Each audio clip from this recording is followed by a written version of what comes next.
నమస్తే. కాసేపటి క్రితమే జగ్గారెడ్డి కొన్ని హాట్ కామెంట్ చేయడం జరిగింది. ముఖ్యంగా కొండా సురేఖకు సంబంధించినటువంటి విషయంలో. ఎవరు మాట్లాడినా, కొండా సురేఖ మాట్లాడినా, కొండా సురేఖ కూతురు సుస్మిత మాట్లాడినా పార్టీ విషయంలో అది ఎవరు మాట్లాడినా కానీ తప్పే.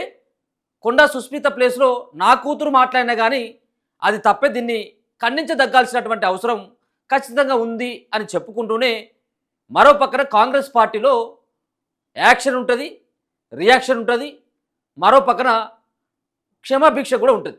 క్షమాపణ చెప్తే వెనక్కి తగ్గేటువంటి అవకాశం కూడా ఉంటుందంటూ కొండా సురేఖని కొంత సపోర్ట్గా మాట్లాడినటువంటి పరిస్థితి కనబడుతుంది.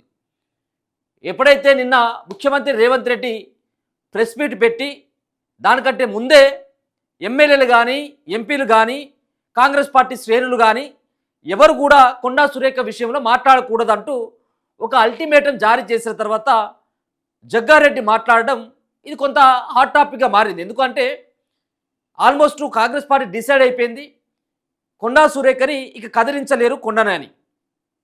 ఎందుకు కదిలించలేరు అంటే ఇప్పుడున్నటువంటి పరిస్థితుల నేపథ్యంలో కొండా సురేఖను కనుక ఒకవేళ కనుక ఆమెను సస్పెండ్ చేసినా, లేకపోయినట్లయితే క్రమశిక్షణ కమిటీ నివేదిక ఏదైతే ఉందో దాని ఆధారంగా పార్టీలకు వెళ్ళి బయటికి పంపించినా రానున్నటువంటి భవిష్యత్తులో కాంగ్రెస్ పార్టీకి చాలా పెద్ద దెబ్బ అయ్యేటువంటి అవకాశం ఉంటుంది. ముఖ్యంగా బీసీల దగ్గర నుంచి వ్యతిరేకత వ్యక్తమయ్యేటువంటి అవకాశం ఉంటుందన్నటువంటి భావనలో కాంగ్రెస్ పార్టీ ఆలోచన చేసి ఒకవేళ కనుక రేవంత్ దగ్గర నుంచి అల్టిమేటం రాకపోతే ఎవరు మాట్లాడకూడదు అంటూ ఒకవేళ తన తన తన ఆదేశాలు కనుక ఇవ్వకపోయినట్టయితే ఉంటే ఒకరేమో గాంధీ భవన్లో మాట్లాడుతున్నారు, మరొకరేమో వరంగల్లో మాట్లాడుతున్నారు, ఇంకోరేమో ప్రెస్ క్లబ్లో మాట్లాడుతున్నారు. ఆమెని సస్పెండ్ చేయాల్సిందే. కాంగ్రెస్ పార్టీలో ఉంటూ కాంగ్రెస్ పార్టీని డ్యామేజ్ చేసే విధంగా వాళ్ళ కూతురు మాట్లాడితే ఎందుకు ఖండించలేదు అని చెప్పేసి చాలామంది ఆమెకు వ్యతిరేకంగా గళాలు వినిపిస్తున్నటువంటి సందర్భం కనబడుతుంది. ఇక ఇది ఇట్టే పెంచుకుంటూ పోయినట్టయితే ఉంటే ఇక ఇది ఇబ్బందిగా మారేటువంటి అవకాశం ఉంటుంది. వాళ్ళ తలగొరి వాళ్ళే పెట్టుకున్నటువంటి అవకాశం ఉంటుంది. కాబట్టి సో దీన్ని చాకచక్యంగా అధిష్టానం మీదకి నెట్టేసిండు. నిన్న మాట్లాడుతూ ఏమైనా ఉన్నట్లయితే ఉంటే పార్టీ చూసుకుంటుంది, లేకపోతే ఉంటే కమిటీ చూసుకుంటుంది, నాకేం సంబంధం లేదు అంటూ తాను కూడా చేతులు ఎత్తేయడం జరిగింది. మనం చూసుకోవచ్చు. నిన్న ప్రెస్ మీట్ అయిన కానీ ఇప్పటివరకు ఎవరు కూడా ఈ విషయంలో స్పందించలేదు. కాంగ్రెస్ పార్టీ వాళ్ళు ఎవరు కూడా మాట్లాడలేదు.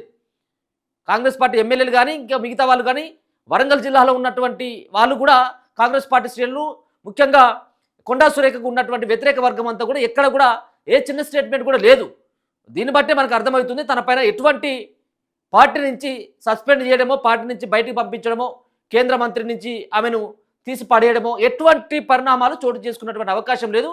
ఈ ఆల్మోస్ట్ ఇప్పటికే ఇది సర్దుమణిగింది, అయిపోయింది. ఎప్పుడైతే మల్లికార్జున ఖర్గే దగ్గరికి కొండా సురేఖ పోయి జరిగినటువంటి తతంగం అంతా చెప్పిందో దాని తర్వాత జరిగినటువంటి పరిణామాలు, అంతకుముందు జరిగినటువంటి పరిణామాలు వేరే, మల్లికార్జున ఖర్గే దగ్గరికి వెళ్ళి ఆమె మాట్లాడిన తర్వాత వేరే పరిణామాలు చోటు చేసుకున్నాయి. కాబట్టి అందరూ గప్చుప్గా మారిపోయారు. సో ఈరోజు తాను మాట్లాడినటువంటి జగ్గారెడ్డి మాట్లాడిన తర్వాత అర్థమవుతుంది ఏంటంటే యాక్షన్ రియాక్షన్తో పాటు క్షమాపణ కూడా ఉంటుంది దీంట్లో అని చెప్పేసి చెప్పిందంటే మనకు ఆల్మోస్ట్ అర్థమైపోయింది. సో సురేఖ పైన ఎటువంటి చర్యలు అయితే ఉండకపోవచ్చు. మేబీ ఆమె అప్పటికే షోకాజ్ నోటీసులకి సమాధానం చెప్పింది. నాకు మా కూతురు మాట్లాడిన దానికి ఎట్లా సంబంధం ఉంటుందని చెప్పేసి ఆమె గట్టిగా నిలదీసింది. నాకు క్రమశిక్షణ కమిటీ అంటే గౌరవం ఉంది, పార్టీ అంటే గౌరవం ఉంది. సో కుటుంబంలో ఎందరో వాళ్ళ అభిప్రాయాలు, సొంత అభిప్రాయాలు చెప్పుకుంటే దానికి నేనెట్లా బాధ్యురాలనైతాను. కావాలని చెప్పేసి కొంత అదృశ్య శక్తులు మా కుటుంబం పైన, నా పైన బురద జల్లేటువంటి ప్రయత్నం జరుగుతూ ఉంది. ఆ అదృశ్య శక్తులు ఎవరో గుర్తించండి అని చెప్పేసి అధిష్టానానికి నేరుగా కంప్లైంట్ చేయడంతో పాటు అనవసరంగా నేను షోకాజు నోటీస్కి స్పందించిన తర్వాత కూడా కొంతమంది నోరు పారేసుకొని మాట్లాడుతూ ఉన్నారు. ఇది పార్టీ గైడ్లైన్స్కి వాళ్ళు దాటి మాట్లాడుతున్నారు కాబట్టి వాళ్ళపైన కూడా మీరు చర్యలు తీసుకుని వాళ్ళకు కూడా షోకాజ్ నోటీసులు ఇవ్వండి అని చెప్పేసి 2 లెటర్లో ఆమె చెప్పడం కూడా మనకు కనబడతా ఉంది. ఒకసారి జగ్గారెడ్డి మాట్లాడినటువంటి మాటలు కూడా కనబడతా ఉంది. సో సుస్మిత మాట్లాడినటువంటి దాని తర్వాత నా కూతురు అలా మాట్లాడిన తప్పేనని TPCC working president Jaggareddy almost కీలకమైనటువంటి వ్యాఖ్యలు చేసిండ్రు. కాంగ్రెస్ పార్టీలో ఇలాంటివన్నీ నడుస్తూనే ఉంటాయని, యాక్షన్ రియాక్షన్ 2 ఉంటాయన్నారు. అలాగే క్షమాపణ కోరితే మాఫీ కూడా ఉంటుందన్నారు. ఇవాళ గాంధీ భవన్లో మీడియాతో మాట్లాడిన జగ్గారెడ్డి కొండా సురేఖ, కొండా మురళి దంపతులను గౌరవిస్తూనే సీఎం రేవంత్ రెడ్డిపై కొండా సుస్మిత చేసిన వ్యాఖ్యలను తాను ఖండిస్తున్నానని అన్నారు. కొండా సురేఖ అంశంపై ఇక ఎవరు మాట్లాడొద్దని, కొండా సురేఖ అంశం పార్టీ అధిష్టానం చూసుకుంటుందని నేతలకు సీఎం సూచించారని గుర్తు చేస్తూనే సీఎం స్థాయి వ్యక్తిపై మాట్లాడే స్థాయి కొండా సుస్మిత కాదన్నారు. ముఖ్యమంత్రి స్థాయి వ్యక్తిని కించపరిచే విధంగా నా కూతురు మాట్లాడిన తప్పేనన్నారు. ఇలాంటి వాటిని ఎవరు ప్రోత్సహించవద్దన్నారు. సో వేరే వారైతే చెండాడేటువంటి వాళ్ళం, వేరే వాళ్ళైతే చెండాడేటువంటి వాళ్ళం అంటే ఇంకెవరిని? ఇప్పుడు కోమటిరెడ్డి రాజగోపాల్ రెడ్డి మాట్లాడింది, మరి ఆయన నేపాటి చెండాలి వీళ్ళు ఎవరు కూడా జెండాలు లేదు కదా. కాంగ్రెస్ పార్టీ అంటేనే ఇంక అంతర్గత స్వాతంత్రం అని చెప్పేసి చెప్తా ఉంటారు కదా. సో దాంట్లో భాగంగానే కొండా మురళికి, కొండా సురేఖకు, కొండా సుస్మితకి ఏ విధమైనటువంటి వెసులుబాటు ఉంటుందో మిగతా వాళ్ళకు కూడా అదే ఉంటుంది. ఇప్పుడు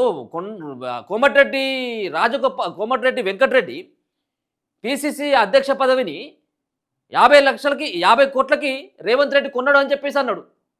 మరి అన్నప్పుడే ఏం చేయలేదు ఆయన. కేవలం ఒక వ్యక్తి పైన కాదు, పార్టీ పైన చేసినటువంటి కామెంట్ అదంతా కూడా. అంటే పార్టీ పైసలు తీసుకొని పీసీసీ పదవులను కూడా అమ్ముకుంటుందని చెప్పేసి పార్టీని డ్యామేజ్ చేసేటువంటి విధంగా మాట్లాడినా కానీ మీరు ఏం చేయలేదు.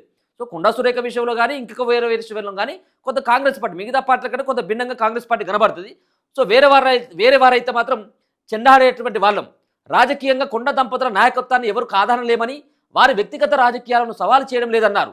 నేను కూడా హోదా కలిగిన నాయకుడిని, మేము రాజకీయంగా పెద్ద స్థాయిలో ఉన్నాం కాబట్టి మా పిల్లలు ఊరి మీద పడి ఎవరినైనా తిట్టవచ్చు అంటే మనకే రాజకీయ ప్రమాదమే తెచ్చిపెడుతుందన్నారు.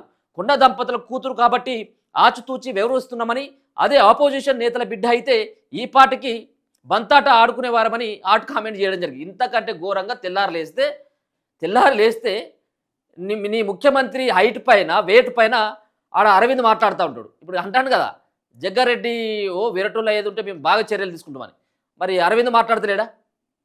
అంతేందుకు కేటీఆర్ ఎన్నిసార్లు అని లేదు, కేసీఆర్ ఎన్నిసార్లు అని లేదు, మీరు రేవంత్ను పట్టుకొని ఇక లహనాబూతులు తిట్టిండు.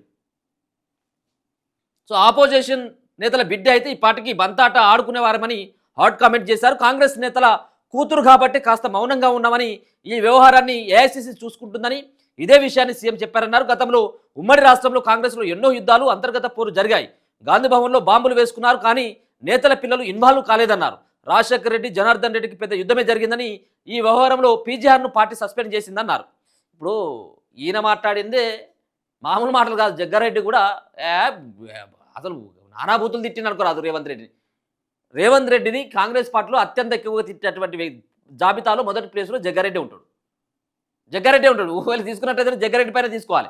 సరే, ఏదేమైనప్పటికీ కూడా కొంత మనం కూడా సరే సుస్మిత మాట్లాడినటువంటి దాంట్లో తప్పే ఉంది కాదనట్లేము, కానీ దీనికి బాధ్యులుగా చేస్తూ కొండా సురేఖని పార్టీలోకి వెళ్ళిపోవాలి, రాజీనామా చేయాలి, లేదా మంత్రి పదవి ఊడిపోతుందని చెప్పేసి ఆమెను బాధ్యురాలు చేయడం సరైనటువంటి విధానం కాదు. ఎందుకంటే 1-2 సంఘటనలు అయినాయి కదా. రాజగోపాల్ రెడ్డి, వెంకటరెడ్డి విషయంలో ఏమైనా రాజగోపాల్ రెడ్డి మాట్లాడితే వెంకటరెడ్డి ఏమైనా రాజీనామా చేసిందా, ఆయన పైన ఏమైనా ప్రెస్ మీట్ పెట్టిందా అన్నటువంటి కోణంలో కూడా కొంచెం చర్చ అవుతుంది. సో మొత్తానికి కొండా సురేఖ మొత్తానికైతే సేఫ్ ప్లేస్లోనే ఉన్నట్టుగానే దీన్ని బట్టి అర్థమవుతా ఉంది. ఇక ఏఐసీసీ చూసుకుంటుంది, లేకపోతే కమిటీ చూసుకుంటుందంటే ఆ కమిటీ రిపోర్ట్ వచ్చి ఏఐసీసీ ఆ రిపోర్ట్ వచ్చేసరికి ఇంకొక 2 ఎన్నికలు కూడా అయిపోతాయి. కాబట్టి ఇప్పట్లో ఏం జరిగేటువంటి అవకాశం లేదు. పెద్దగా కొండా సురేఖకి ఇబ్బంది కూడా ఈ సిచ్యువేషన్లో కొండా సురేఖని బయటికి పంపిస్తారని అయితే నేనైతే అనుకోవట్లేదు. చూస్తూనే ఉండండి మన తొలి వెలుగు.